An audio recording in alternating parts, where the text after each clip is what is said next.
Who's ready to make the leap?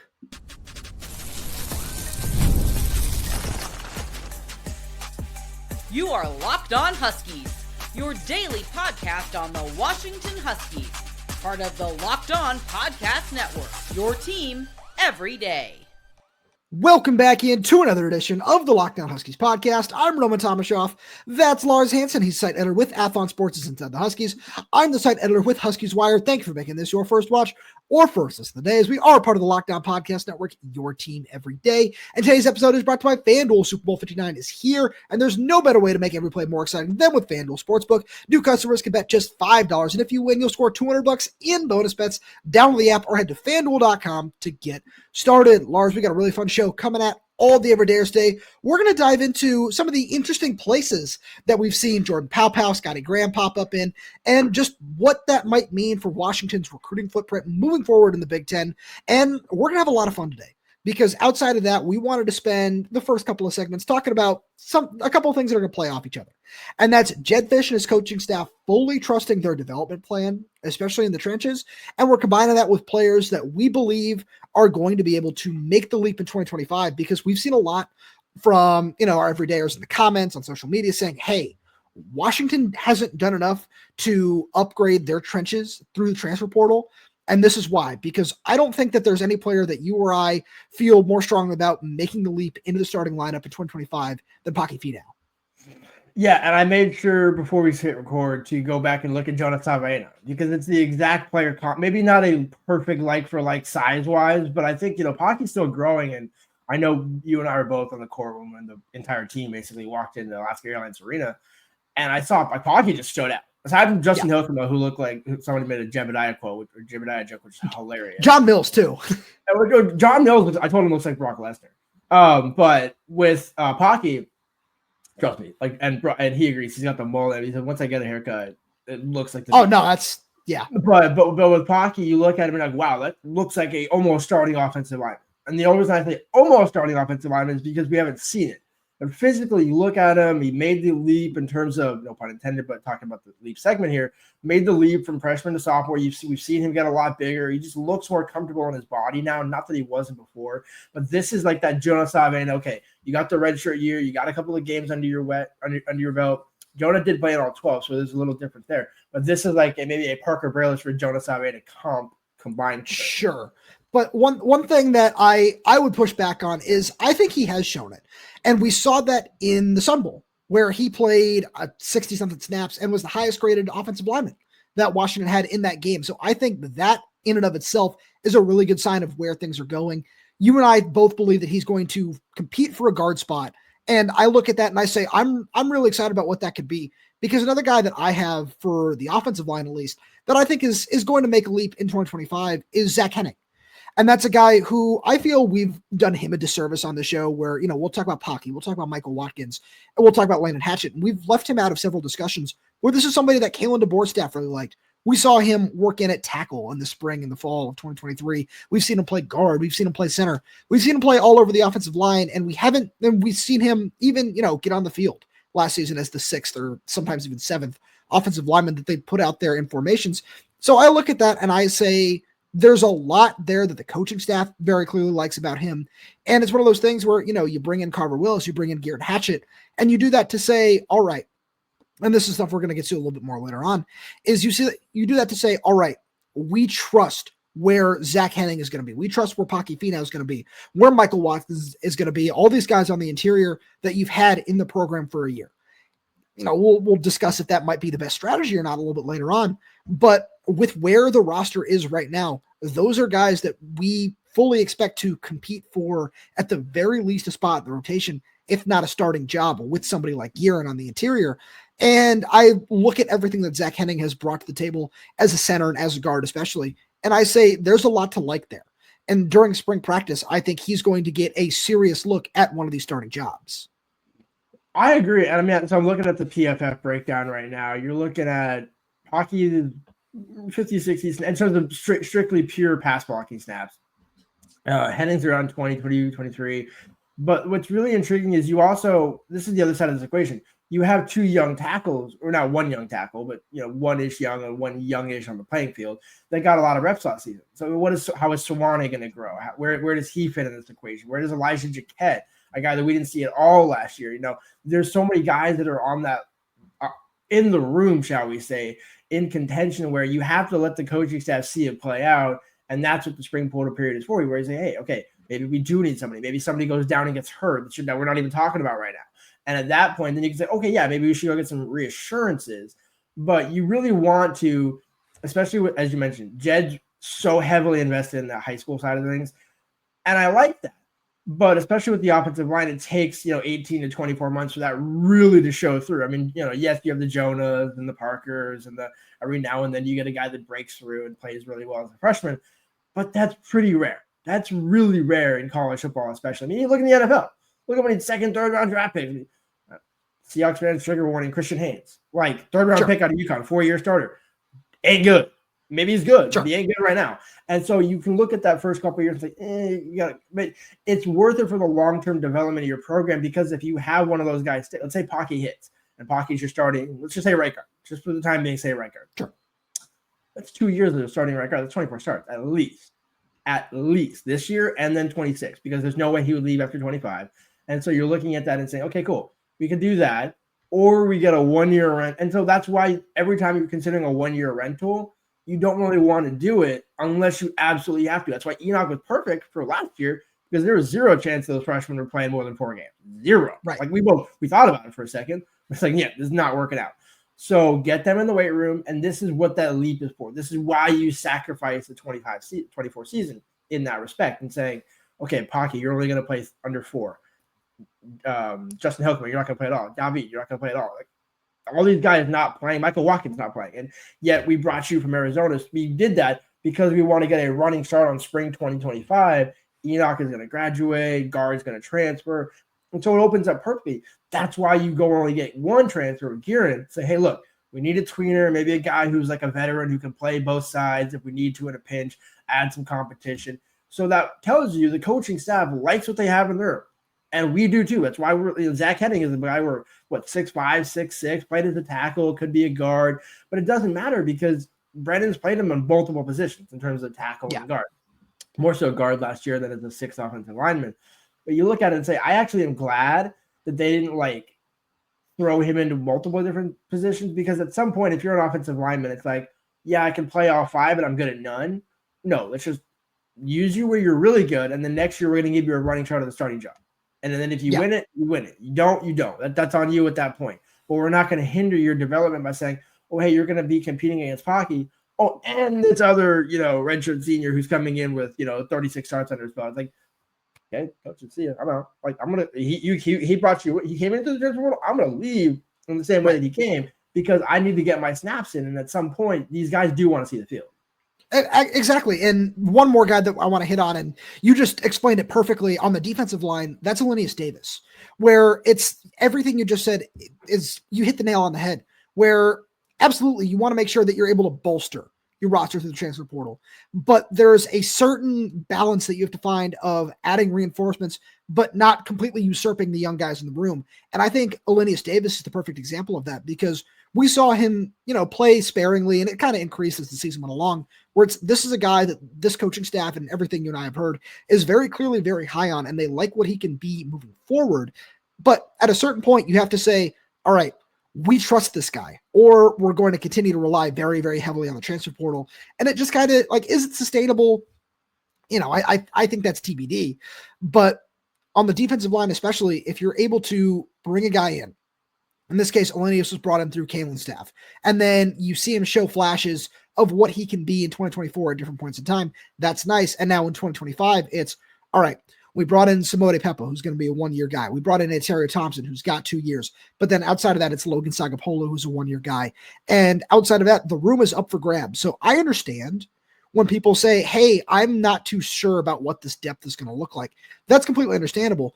But you have to trust the development of guys, on the defensive line like Elinneus Davis. And I think Jedd Fisch is completely on board with that with his coaching staff. And we'll have more on that right after a message from our good friends over at FanDuel, because Super Bowl 59 is here. One game, two teams, endless possibilities. And there's no better way to make every play more exciting than with FanDuel Sportsbook. Whether it's predicting the first touchdown, calling the MVP, or even betting on the coin toss, FanDuel makes it easy to get in on the action with live betting all game long. You can adjust your bets as the game unfolds and feel the thrill from kickoff to the final whistle. The live betting feature lets you stay involved no matter what happens on the field, and the app is super easy to navigate. Plus, knowing that you can place a $5 bet and potentially win $200 in bonus bets with the Super Bowl, that's the icing on the cake. Download the app or head to FanDuel.com to get started. Bet just $5, and if you win, you'll score $200 in bonus bets. That's FanDuel.com. Bet with FanDuel, an official partner of Super Bowl 59. So, Lars, I think that everything we just said will set us up perfectly to have this discussion, because whether you agree with it or not from a fan perspective, from our perspective, Jedd Fisch has put a lot of trust in his coaches. And he has said, whoever it might be, if it's Jason Kaufusi along the defensive line, whether it's Brennan Carroll, whether it's John Richardson in the secondary, I think that might be a little bit of a different discussion with some of the experience he has at that position. But I look all over this roster and I say there are certain positions that were solidly bolstered by the transfer portal. Some that were solidly bolstered by high school recruiting. I look at wide receiver in that regard. And I say Jedd Fisch has complete and total trust in his coaching staff to do exactly what happened at Arizona. And this is I think this is what he's been referencing for over a year now, in terms of we're building something and we're trying to get back to what that was. And that's, we have young guys who can really anchor the program for a year, 2 years, 3 years.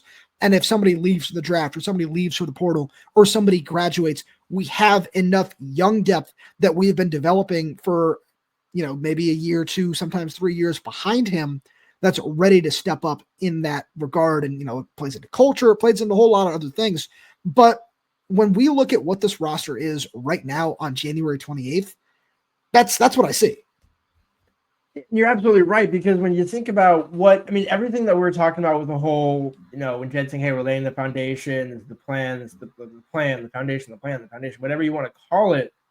It's also why it's imperative that you recruit at such a high level year in and year out in the high school ranks. Why you're seeing Easton Toffa get, be a focus early on in his to get his commitment. You're talking about certain guys, Ansu Sanoe, running back, where there's clear positions where, and again, Jedd Fisch being an offensive coach, you can see it clearly starting on the offensive side, but it factors in just as much defensively, where Wasi Lalobi, part of your defense, linebacker, first commit. Like, you just start looking at some of these things. Again, CJ, a little separate situation there. But with that being said, separate situation, but almost perfect, where you're looking at the kicking situation.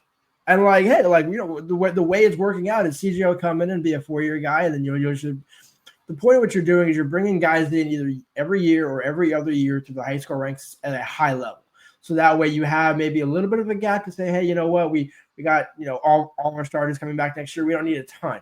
That's why in the 26 class, you might not see a ton of, 4-star, 3-4-star offensive linemen, because it's like, well, we got a couple of starters. We can coach some guys up. And we've seen, several coaches do that. But that's kind of what he did at Arizona, where you look, Takario Davis, 3-star, Jonah Coleman, 3-star, like Adam Muhammad, 3-star. So you go look through it. That's why I say, don't necessarily worry about the rankings, because you can look and see, well, you can get a 3-star that's maybe actually a 4-star, because the coaching staff, and this is the development, will coach him into a 4-star.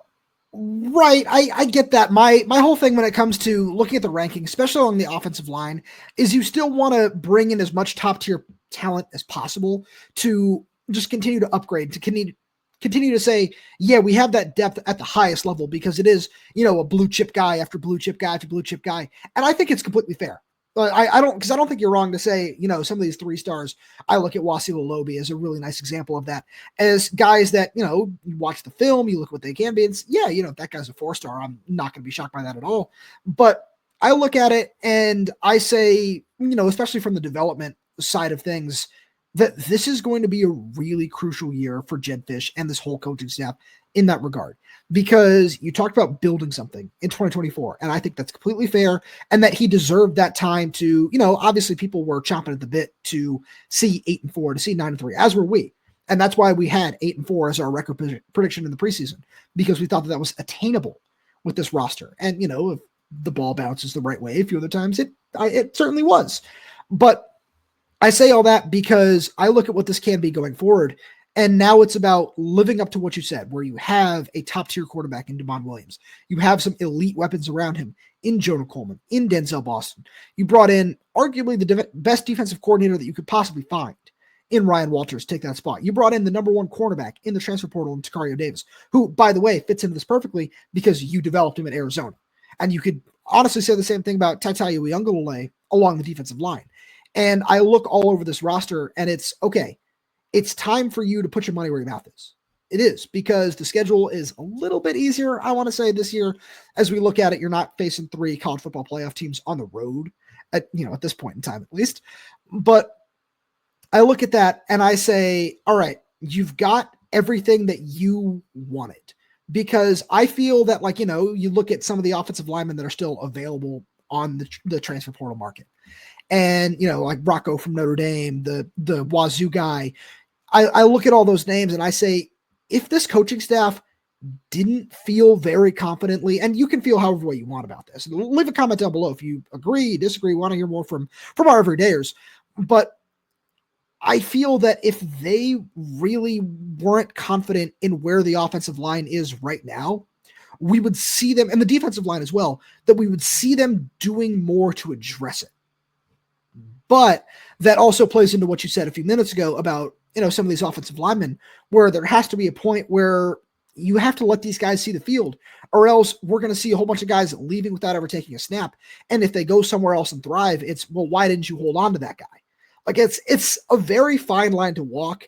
And I'm leaning towards, I trust what this coaching staff wants to do with their development plan. But it's interesting just to see what side they're taking in this modern world of college football. And the other side of the coin being, it took 3 years in Arizona. Jedd doesn't have 3. Like, you don't get, like, now to be fair, he took over a lot worse situation. And that's crazy to think about, because it's like, well, wait, he had 40 players transfer out last year. Basically, the entire championship team got nuked. It's like, yeah, but you didn't have Kevin Sumlin coaching the year before. You had Kalen DeBoer. And as much people want to drag Kalen DeBoer, 25-3 says all you need to know. Kevin Sumlin didn't even get to 22 or 5 in his time in Arizona, if I'm not mistaken. So with that being said, Jedd kind of got that first 1 year mulligan, the 1-11 year in 21. 22 was 5-7, so he improved a little bit there. Like I said, 22, his first year was going to be his first year at Washington. Get to 6-6 with a bowl loss, but you still get to a bowl game. Then there was that 10-2 switch, but that 10-2 switch didn't really happen until when Washington beat Arizona narrowly on the road in Tucson. Yeah. It was 35-28, 38-28, whatever that was. Where I remember Jedd going into that game being like, hey, this is going to be a really good test. It's actually going to be a test. And it was. And Washington passed it as they should have. But you also look at it and think, okay, that's a good sign for Jedd, because he never lost after that. At least I don't think. I don't think he did. And because it was, culminated with the Alamo win over Oklahoma. And to me, if he can get even just to an Alamo Bowl next year, like, you don't have to get in the playoffs. Like, we're not talking like, hey, you got to, this year, okay, last year you got a bowl, this year you got to get a playoff. But you look at those guys and think, well, if you trust Paki enough, Paki should be good enough to get you to a second tier bowl game, and sure. Guerin, same thing like that. The question becomes, if Guerin isn't your left guard starter, how do you figure that out? But again, this is why you sell the NFL. Brennan Carroll, Jedd Fisch, and you got the quarterback with Damon, you got the running backs, you got the pieces outside. And we're just talking offensively right now, because Jedd's an offensive guy. You look at it and say, okay, everything you're selling, like, yeah, rookies maybe need to get their feet wet. So all the rookies, all the young linemen and receivers, all those guys, Adam Muhammad, Damon, got their feet wet last season. Year 2, you got to take a step. And this is elite. This is where you go from what should be an 8-4 season to maybe a 10-2 season or a 9-3 season. And that's the leap you have to see. Where if Jedd comes to the podium and says, hey, well, we went from 6-7 to 8-4, it's like, right, 8-4, but you should have been 10-2. And it's the same thing we said last year when you were 6-7 and you should have been 8-4, 8-5. Right. Even with a bowl loss at 8-5, you're still looking good, because next season we're thinking 8-5, okay. 10, then you get back to 11-12 the next 2 years after that. And that's you can see the progression is there, but Jedd has to and that also includes Jedd, getting out of his own way. It's because the player can develop, and if he doesn't call the right plays and certain things like that and overthinks it, that's another side of the equation. Right, absolutely. And but it's one of those things where, sometimes execution can go a long way with that, where I think that's one of the most important things. And it's why everything at the end of the day comes back to development, because having a much improved offensive line, where if, like, again, it's something where I talked about it with Landon Hatchett the other day, where if having that guy in the offseason, like in the offseason strength program for a full year, where he's not rehabbing from a serious knee injury and is instead being able to actually build up strength and get to where the coaches want him to be instead of where he needs to be in order to play, there's a big difference there. And you could say that about a lot of these guys where it's not, all of a sudden with Paki Finau, it's not putting on weight anymore. It's a completely different program from year 1 to year 2 for a lot of these guys where, for somebody like David Boyajian, where he told you like, hey, I needed to do a better job of controlling my weight and slowing down a little bit. All of a sudden at the college level, after year 1, when you're really getting to the swing of things, it's very, very different when in terms of all of these things, when it comes to just strength and development and learning the offense, because you don't need to do that so much anymore.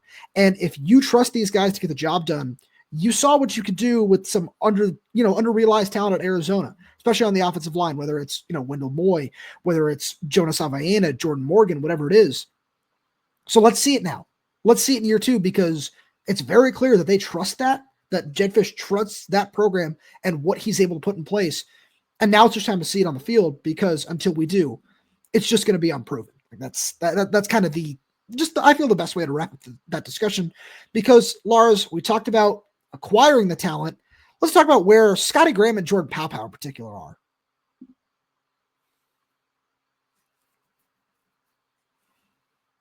So Lars, we've talked about the 2026 class a fair amount on the show. We're going to continue to do that as, the offseason rolls on. We start seeing official visits set up. We see commits, all that sort of stuff. Best way to make sure all the everydayers here just up to date on everything going on in the recruiting world. Subscribe to Locked On Huskies. But one thing that you pointed out as we were planning the show, as we were trying to make sure, we kept everybody up to date on the 2026 class, is Scottie Graham's in Washington, D.C. right now. Jordan Paopao is, he's basically where's Carmen Sandiego. He's all over the country at this point in time. Like there's a lot going on, and it's very interesting because it just poses the question, is Washington going to be able to close on some of these guys in different areas of the country that, maybe you weren't able to do even 2-3 years ago? Yeah, well, and it's an interesting situation because how big of a fan of Jordan Paopao I am. It goes back to his days with Sark and Chris Peterson and all those sorts of things, where he was one of the better recruiters on staff. Got Hunter Bryant, got a lot of talented guys, and was also in play for some other guys that weren't tight ends, but that either became tight ends. Ricky McCoy, shout out to a former Arizona guy who ended up at Washington. But with that being said, you look at it and think, okay, so what does Washington need in the tight end position? Well, could you go with the Austin Simmons route again and just do the Drew Sample route and just try and stay local? No, he's in Ohio going for the number 1 tight end in the country, Lynn Murray, Miree. And he's offered a couple of other Ohio guys. And we've seen the staff over the last couple of years, go into the state of Indiana for some recruits. Dominic Kirks, I know, was one under Kalen DeBoer that the staff went after for a while. Ended up not getting his services. Ironic how that ended up turning out for him, where he ended up, I think, at Ohio State. And anyways, that being said, didn't factor in, but still is national champion. And again, you want to go into some of those battles because you might say, well, hey, what's to say that he's not going to be another Dominic Kirks? For every Dominic Kirks, you still have another guy that can come over. Yeah, and I mean, you have to go where the talent is. And I mean, whether they come through the transfer portal or whether they come through the high school ranks. In this case, we're talking about high school guys. But you look and they've shown interest in plenty of guys from the Midwest. I know there was a couple of D linemen last year in the 24 class that they were looking at out of Indiana and things like that. And whether you don't necessarily have to get them, but it's showing that yearly impression of, hey, you know what, we're not just doing this because it's one guy. It's like, if you're going to be in Big Ten country and you're playing out in the East Coast a lot, you might as well go see what talent is out there because, again, some guys may be receptive to it.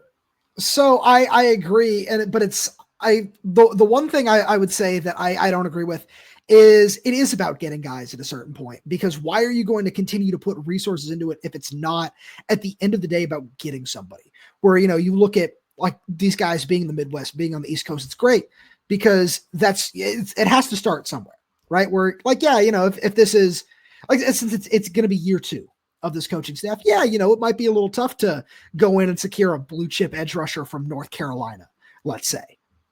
Where that's not going to be the easiest thing in the world, but year 3, year 4, year 5 down the line, you want to be able to make those inroads and say, all right, yeah, like we are going to be a serious player for somebody out of Florida, for somebody out of Alabama. I say Alabama because I want to bring up Caleb Smith as the top example of this, where we've talked about what Matt Doherty has had to say, where he said, yeah, this, like the state of Alabama produces a disproportionate number of big, long athletes that are strong contributors on defensive lines around the country. So you want to go into that with that mindset of we can find one of these guys. And, if you're able to get, for example, CJ May, who they were in 2024, or 2025, who came up on an official visit and ended up choosing Louisville. Like, yeah, if you're able to maybe get a guy like that in year 2, year 3, that's a big step forward. And you just have to continue to put that work in on the recruiting trail, which is something that goes back to when Jedd Fisch was hired, is that he wants to do that. His staff wants to do that, which is really nice to see, especially when you're able to, couple that with still. They sent 8 guys. They did the NCAA 25 send house on Simone Capuanga from California, where that's a must-get kid. If you can get somebody like that in the room, 100%. But if you're combining both of those things together, that's where you're really going to find success, especially at Washington. I agree. My point, what I was saying, was not necessarily getting the talent. It's being involved in the conversation, because in this day and age in college football, maybe you don't get the number 1 tight end in Ohio, but maybe he goes to the school and doesn't have success and then hits the portal in a year or 2, and you're looking for one supplemental guy. It's about having relationships. And I think that's something Jedd has emphasized a lot, is you need to establish those connections and establish those relationships, because let's say there's a guy in the 27 class who Washington really likes in, Indiana or Tennessee or whatever. And you can, and the high school coaches will see, wow, he's not just coming out here for this kid because he's trying to, be selective. It's, Washington's actually been out here a lot. You've had FaceTime with coaches, players, and things like that. And then also you add to the fact you're playing over half your season on the East Coast in some way, shape, or Midwest or East Coast in some way, shape, or form. So you're going to be seen by those guys. What if these recruits are being recruited by Maryland, Illinois, whatever, and they're watching Washington win? Do you not want to at least have those connections where, you're still going to want to take 80% of your roster from the, west of, let's say, Iowa, where, you're talking Colorado, California, Utah, Oregon, Washington, Arizona. Sprinkle in some Colorado, New Mexico guys, and you're set, and some Texas kids. Sure. But you look at that and think that should always be the base. So I absolutely agree. You don't want to waste resources, but having individual coaches, like I think Paopao and Scottie Graham, the 2 coaches where we began this segment talking about, where, you mentioned Scottie Graham's in DC, going to the East Coast, and Paopao's out in Ohio. Those are 2 guys Jedd spent a lot of time with over the years. So he can say, you know what? If you need to make a recruiting trip out east, you go do that. We don't need to send the house. We need to send the house to the kids on the West Coast that we want to keep, because I believe in the relate. And I mean, like, again, we talked about on the show, anybody that meets Scottie Graham is going to want to come to the barbecue. They're going to want to come to the cookout. And same thing with Paopao, where it's like, okay, you see what's going on here. Like, he's the fun guy to hang out with. He's the good guy to talk to. And he's also two great developer of talents in Graham and Paopao.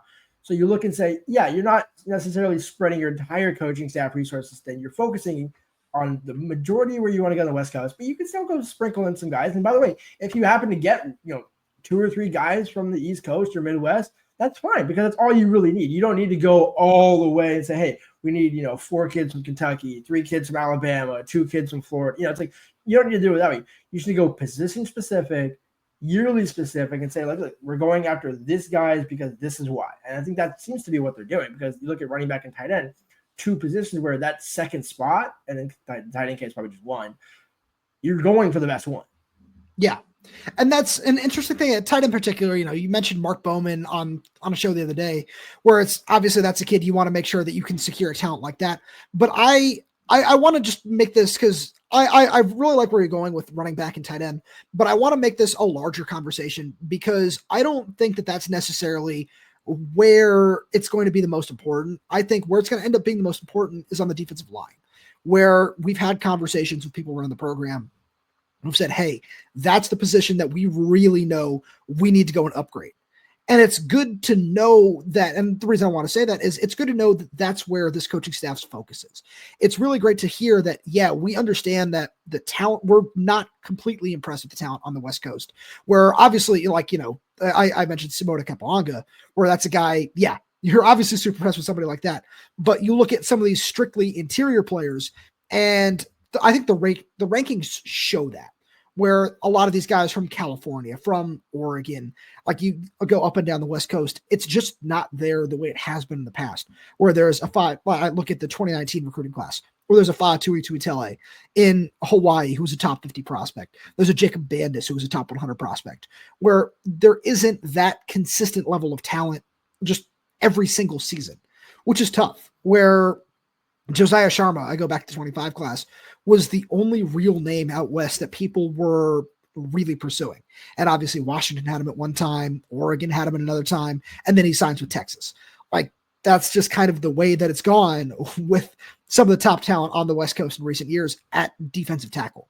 So seeing these coaches, of course, again, different positions, but seeing these coaches go and make that concerted effort to just get the word out about Washington in one way or another is a fantastic step in the right direction, because one thing leads to another. And if, everything happens the way that this coaching staff wants it to, and these guys do take a leap in 2025, all of a sudden it's going to be a lot easier to sell players on Washington, which honestly, it shouldn't be after being in the national championship 2 years ago. And it's weird to still say 2 years ago. It feels like a very long year, but it shouldn't have to be. But then, you go through everything with the coaching staff leaving, Jedd's guys coming in, and it felt like it hit such a hard reset that all of a sudden you're starting over from square one. So them doing this now is a really good sign, and I'm just interested to see where it is going forward. I am too, and I think, but the reason why we're so optimistic is all the pieces are there. The proof in the pudding is there with Jedd at Arizona in year 3. So now you just have to see, can he do it in year 2, or what can he do in year 2 at Washington? Where if you're 9-3 and then you're in 11-2 the next season, okay, I think fans would take that, because at least you're seeing progress. There's incremental steps. Ideally, Jedd's goal needs to be get a bowl win. Like, doesn't matter what the record is really. I mean, if you're 8-5. And then 9-5 with a bowl win, that's good. Like, that you can take that, or 8-4 with a bowl win, 9-4 with a bowl win, that's good. You can accept that, even though it's not a 10-win season, because you still have another year of Damon, Adam, the young offensive lineman we've talked about. All the pieces are then going to be coming back, and even some of the transfers have an extra year left. So if Buddha wanted to come back, if Jacob Manu ends up being the guy in 26, that's what I love about how this offseason has gone, and we'll wrap it up on this.